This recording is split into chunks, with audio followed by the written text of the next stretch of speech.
Hello friend, welcome to my YouTube channel math solution. आज हम consistency के problem लेंगे। इसके पहले हमने एक क्वेश्चंस लिए कंसिस्टेंसी का, और कंसिस्टेंट कैसा रहता, इनकंसिस्टेंट किस तरह बनता, वो आपको समझाया गया केसेस के अंदर। अगर रैंक ऑफ ए और रैंक ऑफ सी बराबर में आ गया और नंबर ऑफ वेरिएबल के बराबर में आ गया तो कंसिस्टेंट रहेगा। Rank of A rank of C equal नहीं है तो इनकंसिस्टेंट रहेगा। फिर इसमें केस बनता, अगर वो इक्वल है तो फिर इसमें केस बनता कि नंबर ऑफ वेरिएबल के बराबर में है या less than number of variable है। अगर नंबर ऑफ वेरिएबल के बराबर में है तो यूनिक सॉल्यूशन आता है। वेरिएबल किसको बोलते हैं? जो भी अल्फाबेट यहाँ दे हुए X Y Z, number of unknown variable जो फाइंड कर रहे हैं अपन, उसको बोलते हैं हम लोग। कोई कोई बुक में x1 x2 x3 देवा रहता है या x4 देवा रहता। तो अगर x4 तक दिया तो समझ जाना आपके 4 वेरिएबल है। अगर x3 तक दिया तो 3 variable. Number of unknown variable तो उसके बराबर में आया अगर rank of A rank of C is equal to number of variable तो unique solution. Rank of A rank of C equal आया और less than number of variable आया तो हम उसको बोलेंगे इनफाइनेट मैनी सॉल्यूशन। अगर rank of A rank of C के बराबर भी नहीं आया तो that is called as inconsistent, आगे सॉल्व नहीं होगा। ठीक है, अब देखना मेरे दोस्तों, now I am going to solve again. तो सॉल्यूशन किस तरह आएगा?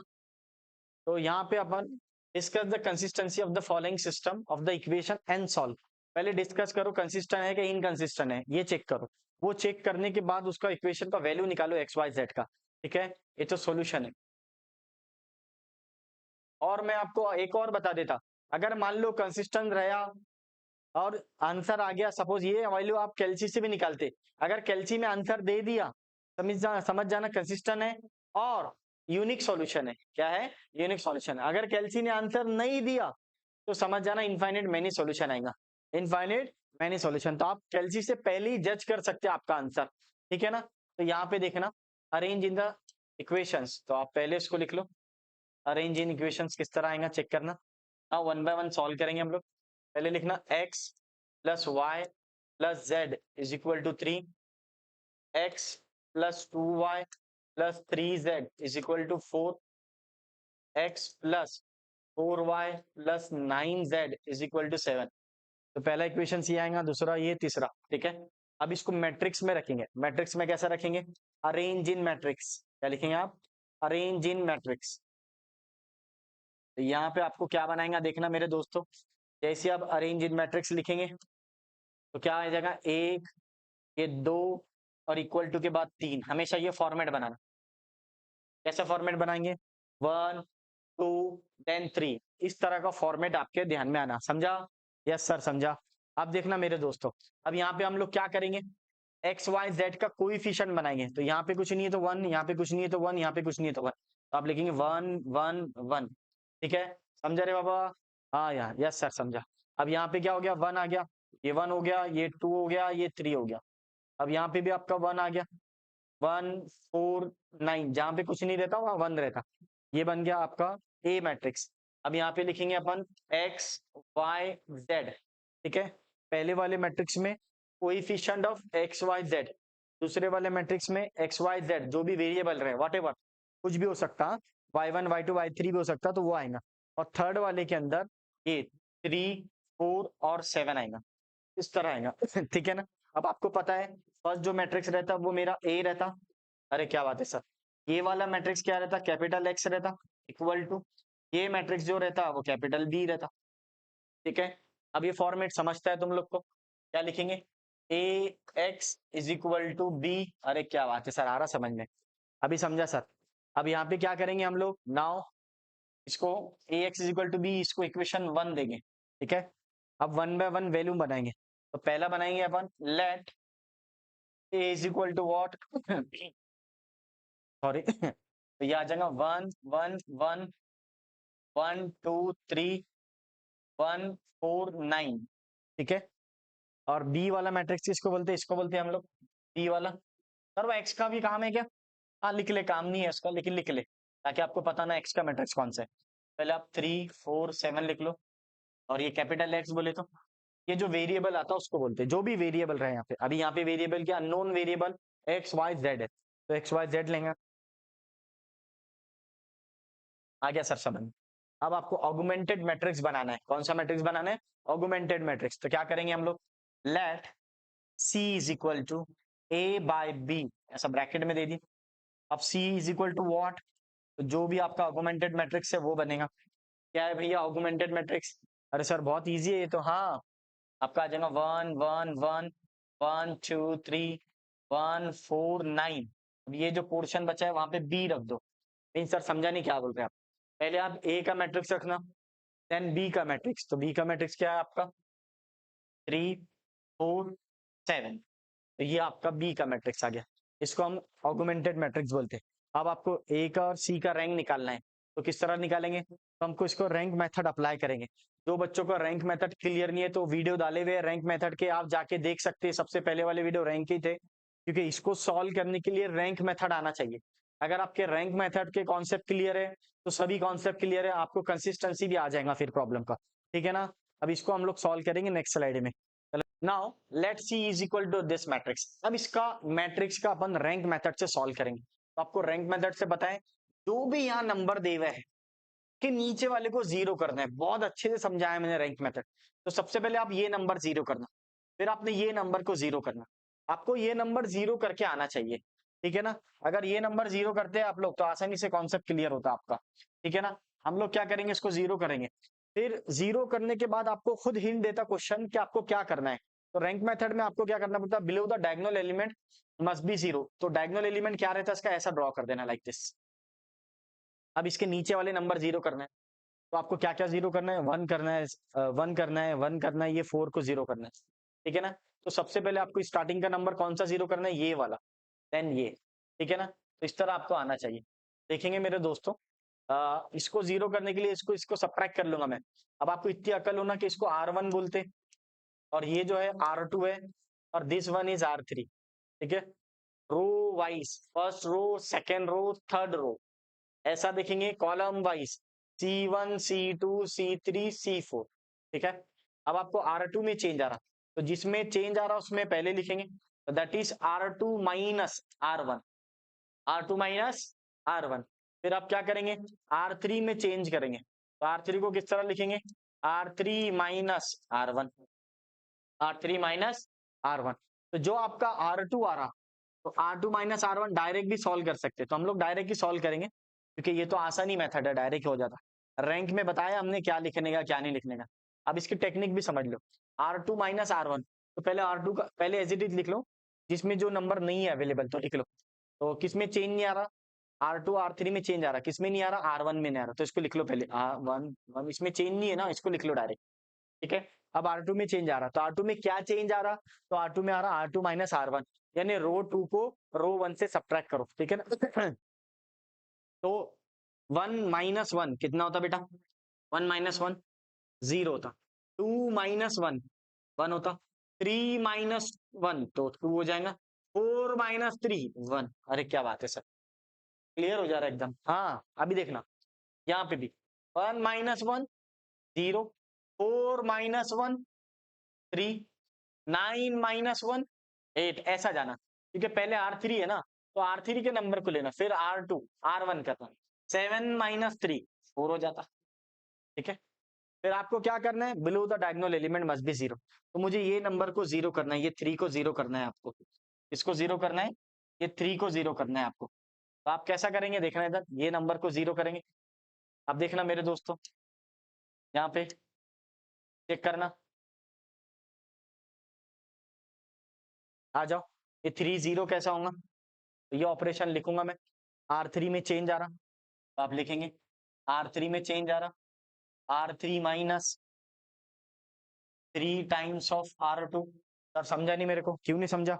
अगर मैं R2 को 2 3 से मल्टीप्लाई कर लूंगा तो ये जीरो होगा, 3 1 3 हो जाएगा, 3 upon 3 minus 3 zero, 3 minus 3 zero हो जाएगा। अगर आपको प्रॉब्लम है तो मैं ऑपरेशन लिख लेता हूँ, ये लो, ये लो, मल्टीप्लाई नहीं आता आपको तो ये लो, ये 0 3 8 4। क्या किया सर आपने, R3 को लिख ले। अब आप 3 को R2 को 3 से मल्टीप्लाई कर दो, देखो गौर से, इसको 3 से मल्टीप्लाई करूंगा लाइक दिस। अरे क्या बात है सर, ये 0 ये 3 ये 6 और ये 3 सब्ट्रैक्ट कर लो, सेम साइन सब्ट्रैक्शन, माइनस कर देना, चेक करना, ये 0 होता, ये भी 0 होता, ये 2 होता और ये 1 होता। अरे क्या बात है सर, क्लियर हो गया, क्लियर हो गया ना? हाँ होना भी चाहिए क्लियर।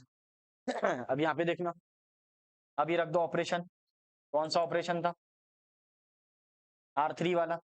अगर R3 में चेंज आ रहा तो बाकी सब लिख लो एज इट इज देखकर, 1 1 1 3 0 1 2 1 0 0 2 1। ठीक है, आ गया आपका।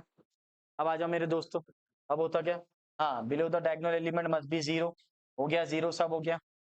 अब यहाँ से अपन रैंक निकाल लेंगे, तो रैंक कितनी आ गई? तो पहले आपको ए अलग निकालना पड़ेगा, ठीक है, और सी। तो सबसे पहले सी का रैंक ले लो। तो यहाँ पे अगर आप नोटिस करेंगे रैंक ऑफ सी, आप ये रो से भी लिख सकते हैं, या फिर अगर आपको प्रॉब्लम है ये कहाँ से ला लिए सर, तो ये RANK लिख लो, रैंक ऑफ सी। तो रैंक ऑफ सी क्या आएगा? तो अगर आप नोटिस करेंगे number of non zeros rows, तो इसका जो रैंक है वो क्या है? 3 है। 1 2 3, इसमें एक भी रो ऐसा नहीं है जिसमें टोटल 0 है, ठीक है ना?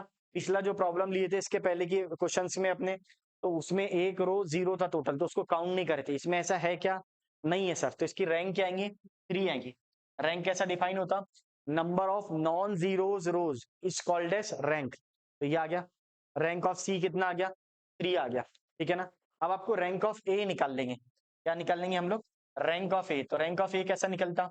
ये जो पार्टीशन के उस साइड, इस साइड वाला ए है, इधर साइड वाला बी है, तो आप ए को निकाल लो। तो आपके लिए यहाँ पे देख लेना, ए का मैट्रिक्स क्या हो जाएगा, इधर लिख लूंगा साइड में। ए इज व्हाट? 1 1 1 0 1 2 0 0 2। ठीक है, अब मुझे आप क्लियरली बताओ कि रैंक ऑफ ए क्या है? बोलो। आपको ये तो समझता ना, इस साइड वाला पोर्शन ए रहता, इधर वाला बी रहता, ये तो आना चाहिए आपको। इधर साइड वाला ये बी है, इधर वाला ए है, तो सेपरेट कर दिया मैंने, ए निकाल लिया। अब मुझे इसका रैंक बताओ। रैंक का डेफिनेशन क्या है? Number of non zeros rows, number of non zeros rows. तो बोलो रैंक ऑफ ए क्या आया? बताओ रैंक ऑफ ए। अरे बोलो भैया, रैंक ऑफ ए क्या आया? चेक करना रैंक ऑफ ए। तो ये भी 3 आ जाएगा। सर कैसे? चेक कर ले, ये 1, ये 2, ये 3 में टोटल 0 है क्या? नहीं है। इसमें टोटल 0 होगा उसको हम काउंट नहीं करते। सर समझा नहीं मेरे को, बता देता मैं। मान लो ये 2 के जगह तेरा 0 आ गया, सपोज सपोज। हाँ, तो अब इसकी रैंक क्या होती? तो 2 होती, क्योंकि रैंक कैसे निकालते हैं? नंबर ऑफ नॉन जीरोज रोज। तो एक ये नॉन जीरोज है, एक ये है, ये तो टोटल 0 है, इसको काउंट करेंगे क्या? नहीं। ऐसे टाइम पे हमको बताना पड़ेगा कि रैंक कितना आ गया इसका? 2 आ गया। अब अगर यहाँ पे भी 2 नंबर था तो रैंक कितना आ गया? 3 आ गया। सभी नंबर ऐसे, सभी रो ऐसे है जिसके अंदर टोटल 0 नहीं है, तो इसलिए आप इसको काउंट नहीं करेंगे। तो यहाँ पर आ जाएगा आपका, 0 को कट कर दो। क्या था क्वेश्चन? ओरिजिनल 2 था सर, ठीक है, 2 था। हाँ, तो 2 आ गया। अब मुझे बताओ इसका रैंक कितना है? तो रैंक ऑफ ए कितना है? 3। रैंक ऑफ सी भी कितना आया? 3। दोनों भी इक्वल है। अब मैं रो से लिखता हूँ, rank of A is equal to rank of C, या rank of C is equal to rank of A, whatever, is equal to what? कौन बताएगा? अब 3 कितने हैं इसमें? रैंक आ गए। अब इसमें अननोन भी कितने थे? 3 थे। कौन से थे? एक एक्स था, एक वाई था और एक जेड। तो ये किसके बराबर में आ गया? नंबर ऑफ अननोन वेरिएबल के बराबर में। नंबर ऑफ अननोन वेरिएबल, ये बहुत इंपॉर्टेंट पार्ट्स है, ठीक है। नंबर ऑफ अननोन वेरिएबल के बराबर में आ गया। फिर मैंने आपको पहले वीडियो में बताया था डेफिनेशन क्या थी। अगर रैंक ऑफ सी और रैंक ऑफ ए बराबर में आ गया, नंबर ऑफ अननोन भी इक्वल आ गया, तो यूनिक सॉल्यूशन देगा। क्या देगा वो? Unique solution. अब यहाँ पे आ गया नंबर ऑफ अननोन वेरिएबल। तो नंबर ऑफ अननोन वेरिएबल आ गया 3, रैंक भी 3 आ गया, सी का भी 3 आ गया। इस टाइम पे हम लोग बोलेंगे यूनिक सॉल्यूशन। कौन सा सॉल्यूशन? Unique solution. अब आपका आंसर क्या देगा? ये unique solution, variable unit solution, ठीक है। अब आ गया यूनिट सॉल्यूशन नहीं है वो, यूनिक सॉल्यूशन है। कौन सा सॉल्यूशन है? यूनिक सॉल्यूशन, ठीक है ना। ये यहाँ पे थोड़ा सा चेंज आ गया, तो हम क्या बोलेंगे? यूनिक सॉल्यूशन, ठीक है। अब ये आ गया rank of A, rank of C, rank of C भी, रैंक ऑफ सी इस तरह लिखेंगे हम लोग, rank of C is equal to rank of A is equal to 3। Number of unknown variable, ठीक है, नंबर ऑफ अननोन वेरिएबल के बराबर में आया तो उसको हम क्या बोलते हैं, यूनिक सॉल्यूशन बोलते हैं। क्या बोलते हैं हम लोग, यूनिक सॉल्यूशन। अब इसको हम इसके बाद में क्या लिख सकते हैं, तो सबसे पहले तो ये चेक करना कि rank of C rank of A के बराबर में आया तो सिस्टम क्या है, कंसिस्टेंट। तो देयरफॉर द सिस्टम इज, ये लिखना जरूरी है पेपर में, the system is consistent, the system is consistent. ठीक है ना, ये लिखना जरूरी है आपको। देखिए अगर इनकंसिस्टेंट है तो इनकंसिस्टेंट लिखते हैं, कब लिखते हैं, जब rank of C not equal to rank of A आता, दोनों का मैट्रिक्स का बराबर में नहीं आया तो समझ जाना सिस्टम इज इनकंसिस्टेंट। लेकिन इसमें तो दोनों इक्वल आए हुए, रैंक ऑफ सी और रैंक ऑफ ए क्या हुआ, इक्वल आ गया। ठीक है फ्रेंड, देगा। अब हम लोग इसको एक्स वाई जेड का वैल्यू निकाल लेंगे। तो सर कैसा निकालेंगे, कुछ नहीं है, ये वैल्यू को वापिस से रीसब्स्टिट्यूट कर देना, अलग अलग अगर आपको सेपरेट करना है तो यहाँ पे हम लोग को सेपरेट भी कर सकते हैं। आप देखना इधर थोड़ा स्पेस बना लेंगे अपन, चेक कर लेना यहाँ पे, हाँ देखना इधर। तो यहाँ पे हम लोग क्या कर सकते हैं, अब आ गया आपका यहाँ पे बी निकाल लो, बी कितना है matrix, B matrix, B matrix बोले तो ये पोर्शन को बी मैट्रिक्स बोलते हैं, बार बार बोल के थक गया मैं। अब देखना इधर, तो बी मैट्रिक्स आ गया 3 1 1। ठीक है, अब आपको यूनिक सॉल्यूशन कैसा मिलेगा, ये ए बी और एक्स का वैल्यू सब्स्टिट्यूट करेंगे, कहाँ पे सब्स्टिट्यूट करेंगे, तो इक्वेशन 1 में। कौन सा इक्वेशन 1 है, आ जाओ इधर, हाँ तो ये वाले इक्वेशंस में। ठीक है, यहाँ पे कौन सा, ये वाला ए बी नहीं, जो मिला आपको वो। ठीक है ना, तो यहाँ पे रखेंगे अपन, इधर आ जाओ, कौन सा मिला आपको, ये मिला ए और बी, एक्स तो कॉमन ही है तो वो रखेंगे। तो आप लोग इसको इक्वेशन 1 में जाके एक्स वाई जेड निकालेंगे। पहले ये प्रोसीजर तो समझ में आ गया ना, रैंक की मेथड से क्या करेंगे हम लोग, इस तरह सॉल्व करेंगे, ये नंबर को 0 ये नंबर को 0, ऑटोमेटिक हिंट मिलता, ब्लू द डायगोनल एलिमेंट को 0 करना है तो ये तीनों नंबर 0 होना चाहिए। तो हमने 1 बाय 1 0 करे, इसको 0 करे, इसको 0 करे, फिर ये नंबर को 0 करे, आ गया। फिर आपने सी का रैंक निकाल लिए, फिर इसके अंदर में सी में से ए निकाले, ए में से आपको ए का रैंक निकाले, फिर जो रैंक है दोनों का बराबर में और नंबर ऑफ अननोन वेरिएबल के बराबर में आ गया। फिर नंबर ऑफ अननोन वेरिएबल के बराबर में आया तो हम लोग क्या, कौन सा सॉल्यूशन देते, यूनिक सॉल्यूशन देते। अब ये वैल्यू वापस इक्वेशन 1 में रखेंगे। तो चलो देखते हैं नेक्स्ट स्लाइड में। वीडियो ब्लर तो नहीं हो रहा ना, कितने मिनट का हुआ वीडियो। अब हम लोग इसको सॉल्व करेंगे। अब इसमें इक्वेशन 1 में वैल्यू रख दो सब, तो क्या क्या वैल्यू है, तो सबसे पहले आपका ये है 1 1 1 0 1 2 0 0 2। ठीक है ना, बहुत रेडीमेड कर दिया मैंने आपको, आप खुद देखो। एक्स का वैल्यू क्या है, एक्स वाई जेड, यही फायदा है डिजिटल बोर्ड का, बहुत आसानी से आपको, पिछला क्वेश्चन आपके साइड में लिखा हुआ है। ठीक है, क्लियरली दिख रहा है आपको 3 1 1। ठीक है, अब यहाँ पे आपने रख दिए वैल्यू ए का, एक्स का और कैपिटल बी का। ठीक है, अब यहाँ पे आपको अरेंज इन द, ये तो अरेंज इन मैट्रिक्स है, अब अरेंज इन इक्वेशंस करो, अरेंज इन इक्वेशंस। यहाँ पे मैंने मैट्रिक्स लिखा था, क्या चेक कर लो बोला, जो डाउट लग रहा, हाँ अरेंज इन मैट्रिक्स बराबर इक्वेशंस। तो वापिस 1 को x से मल्टीप्लाई कर दो, x होता, ये 1 को y से करो तो y होगा, ये वाले 1 को z से, तो first row first column equal to क्या है, तो ये बात है सर।